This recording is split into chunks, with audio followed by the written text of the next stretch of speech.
जय हिंद साथियों, देखिए हम है इस समय जो देवरिया वाला रूट है बनसप्ती से, देवरिया ले रूट से बनसप्ती से कट लगा है जो कुसमी जंगल को सीधे पार करते हुए ऐसे रास्ते के माध्यम से पार करते हुए हम पहुंच जाएंगे बुढ़िया माता के स्थान पर। गोरखपुर का कुसमी जंगल, गोरखपुर का ये कुसमी जंगल है। ये कहा जाता है जो पूर्वांचल का ये जो मानसून बनता है कुसमी जंगल की वजह से ही बनता है मानसून, क्योंकि जंगल का बहुत ही सीधा प्रभाव पड़ता है बारिश से।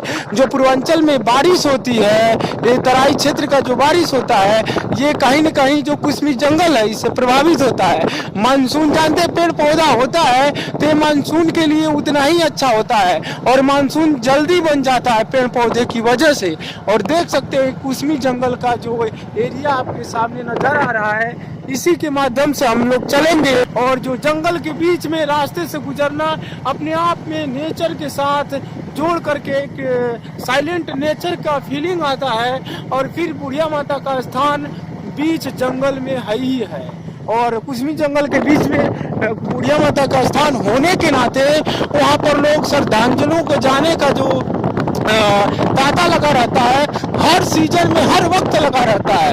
और यही कारण है कि देखिए लोग आते हैं तो बुढ़िया माता का स्थान से पहले उनको मनोरम दृश्य मिलता है। एक कुसमी जंगल के जो पेड़ है, जो देख रहे हैं साइलेंट नेचर है, कर सकते हैं नेचर की खूबसूरती है। उस नेचर की खूबसूरती के बीचों बीच से होकर गुजरना और फिर बुढ़िया माँ के स्थान तक जाना अपने आप में हर्षोल्लास की भावना को जनरेट करती है। क्योंकि हम कभी भी देखिए कहीं से भी अगर छुट्टी में जाते हैं, बच्चे कहीं भी रहते हैं तो अपने आप को कनेक्ट करते हैं बुढ़िया माँ से जा करके, अपनी आत्मा को परमात्मा से कनेक्ट करके अपने आप को ये क्या करते हैं, अपने आप को एक सार्वभौमिक तत्वों को प्रदर्शित करने की कोशिश करते हैं। और जो ये देख सकते हैं जंगल जो है ये अपने आप में एक प्राकृतिक विरासत की खूबसूरती को बिखेरे हुए है।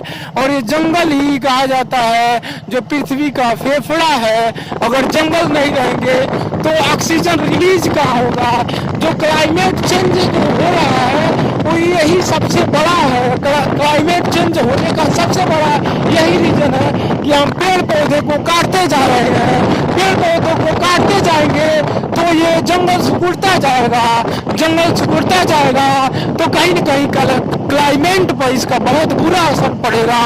और इसका बुरा असर पड़ भी रहा है।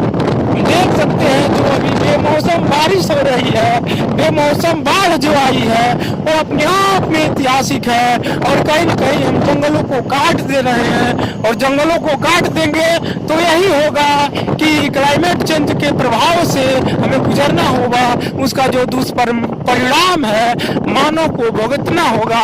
कोरोना जैसे महामारी हो, चाहे बेमौसम बारिश हो, बेमौसम बाढ़ हो, ये सब क्लाइमेट चेंज की वजह से हो रहा है। और क्लाइमेट चेंज जो हो रहा है वो पेड़ पौधों को हम लगा नहीं रहे हैं। जो प्राकृतिक विरासत है जंगलों को हम काटते जा रहे हैं, जंगल सिकुड़ते जा रहे हैं। और जंगल सिकुड़ने का सबसे बड़ा रीजन यही है कि मानव क्या कर रहा है, अपनी गलत हरकतों से पेड़ पौधों का शिकार कर रहा है और शिकार होने के वजह से जंगल सिकुड़ते जा रहे हैं। और हमारे जो ये फेफड़े है, पृथ्वी का फेफड़े कहे जाने वाले जंगल नहीं रहेंगे तो मानव सभ्यता के लिए खतरे की घंटी होगी, क्योंकि जंगल से ही हमें ऑक्सीजन मिलता है। और यहाँ देख सकते हैं जो ये है हिल स्टेशन की फीलिंग आपको आ रही होगी। ये जो कुसमी जंगल के बीचों बीच एक देख सकते हैं यहाँ से ट्रेनें होके गुजरती है तो इसका एक स्टॉपेज है यहाँ पर देखिए लगा हुआ है।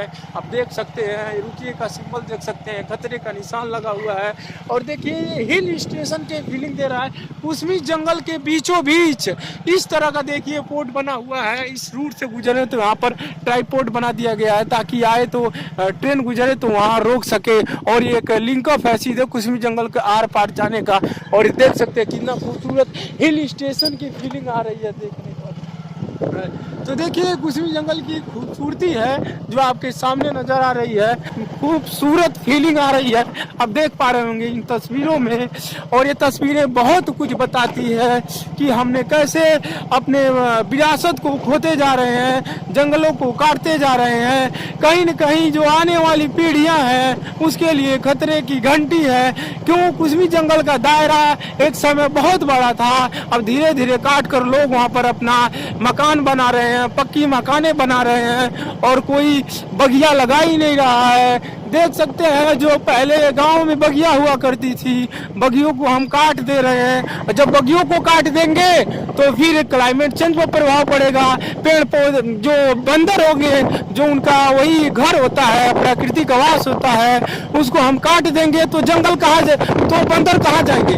बंदर कहाँ जाएंगे? घरों में जाएंगे, क्योंकि जंगल इनका आवास है, बगिया उनका आवास है। जब हम काट देंगे तो जंगली जानवर रिहायशी इलाकों में जाएंगे और मानव के लिए खतरा बन के उभरेंगे। क्योंकि ऐसा होता आ रहा है, आए दिन देखते हैं बहुत सारे जंगलों से तेंदुआ निकल जाते हैं और रिहायशी इलाकों में चले जाते हैं, तो जा करके मानव कॉलोनिया में गलत हरकत करते हैं और तेंदुओं के लोग शिकार भी होते हैं। तो कहीं न कहीं मानव को अपने आप से लिंक करना चाहिए, प्रकृति से अपने आप को कनेक्ट करना चाहिए और पेड़ पौधे अधिक से अधिक लगाना चाहिए ताकि क्लाइमेट चेंज से हम बचें। और क्लाइमेट चेंज का दुष्परिणाम से बचने के लिए हमें कहीं न कहीं जंगलों को, जो हमारी प्राकृतिक विरासत है, इसको बचा के रखना पड़ेगा।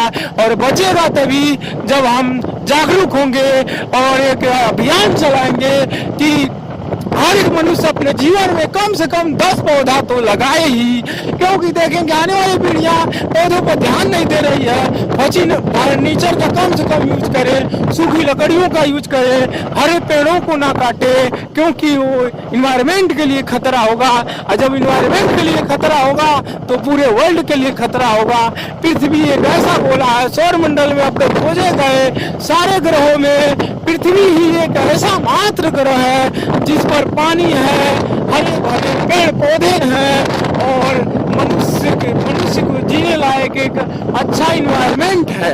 अगर इस इन्वायरमेंट को बनाए रखना है तो हमें कहीं न कहीं अपने आप को जंगलों से कनेक्ट करके अपनी विरासत को बचाना होगा और अधिक से अधिक पेड़ पौधों को लगाना होगा। जय हिंद।